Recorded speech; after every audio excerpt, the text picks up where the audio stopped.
if you didn't live your life well. I don't know to whose standards. I mean, they say live your life good. Well, I don't know what good means unless you're going to really clearly define it. And that has to come from an authority. You better hope. But they don't believe in a God. You better hope you're reincarnated into a cow, because that's a holy animal. They don't kill them. They don't eat them. No, that's Hindu. No. That's Hinduism. Religion. That's Hindu, different religion. That's Hindu, yeah. Oh. Hindu, they worship the cows. They have many gods. In Buddhism, they don't believe in any god. Buddhist was an atheist.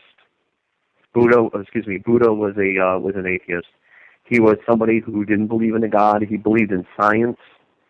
He believed in humanity, and he believed that your consciousness, your immaterial reality that you live, because he did recognize there are some parts of us that just speaks volumes when it comes to immaterial reality, non-physical stuff.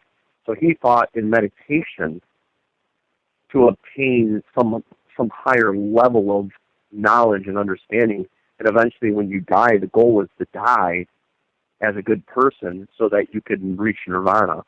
Nirvana is a deep state of consciousness. So basically, you'll be in this sort of a strange environment. I don't know if it will look like heaven. I don't know if it'll look like what you think it will look like, but it's certainly some deep state of consciousness after you die. In other words, it does nothing. It's just your goal is to die Nirvana a good person. Nothingness. Yeah, Buddhism is about as ridiculous as atheist. Because, look, see, here's the contradictory thing, and I know we only have a few minutes left. When Buddhists are doing their deal, they're saying you got to be a good person. You gotta train up people in the way they should go in the world. Okay, but they don't believe in any God, right? So what's ultimately the problem?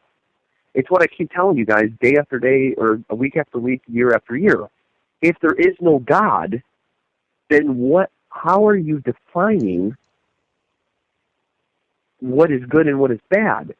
Because, see, to what one person who thinks murder is good, to another person they think murder is bad.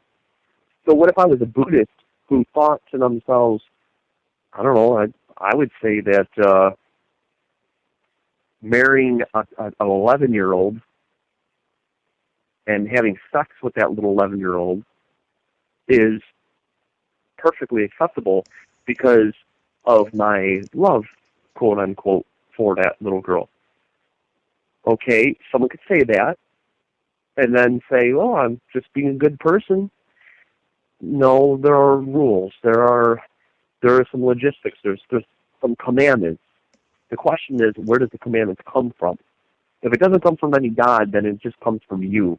And if it's subjective, I can really think of anything, put it together in a nice little package, and then call it good. So they can't really define what's good and bad, but yet the goal in Buddhism is to be good. It's really quite an interesting contradictory circular argument. But hey, guys, I'm going to go because I know you only got a few minutes left. It's always good to talk to you. I will see you when I get back from vacation, probably in the next couple of weeks. Listen, you have so a great time. Be strong. You know, you'll be coming back, and Elisa will be going. Oh, are you going to leave, Elisa? I am leaving on the 22nd. Where are you going? I'm going to Florida. Oh, you're going to Florida too? How funny. Very fun. Okay, well, enjoy yourself. Guys, it was good talking to you. You enjoy yourself. Enjoy the night. Enjoy the kids. Thanks for calling in. You know, and as always, thanks for calling in. All right, you guys got it. Right. Take care. Even though you scared Naj away. What's that? I said even though you scared Naj away. Yeah, well, Naj, I don't think was too interested in talking about spiritual things. I think he just wanted to try to film out. All right, Chad. All right. So, it's my job to be an evangelist, and that's going to be the downfall of having me on. Is I'm an evangelist. But you guys can shut me down anytime. It won't hurt my feelings. No, hey, listen. If we didn't enjoy having you, we wouldn't ask if you want to be on. You know, if you're going to be calling in. Yeah. Absolutely. You That's know. why we asked you to call at 10. So we So have we an could- hour of... We could do our shtick and a little politics, a little joke, a little humor, and, then get to serious then we get stuff. serious. All right, listen. All right, Chad. All right, guys. Take care. Thank Have you. a good one. Have a good joy trip. Elisa, you wish Sammy good luck tomorrow on her game. Thank you. Before I wanted to say, before we have a few minutes, we took the first part of the ELA this week, and so far it was okay. Well, I'm sorry I didn't understand you. What? We did not understand you. I said she took her first part of that ELA test. Oh, this right. week. I know that this week was the ELA test. In fact, there was a teacher. 90 seconds. There was a teacher who was called into her principal's office because she wrote a protest poem, really, about it. Wow. Because she was very much against it. But she spoke up, and it was really something to listen to. Because next week we have the math. Okay. All right, listen, we got to go. We really ran out of 60 time. seconds. All right, Elisa, be well. Thanks, you guys. Thank Be well you for too. calling in. It was Okay, nice and today. ladies and gentlemen, this is the Doc.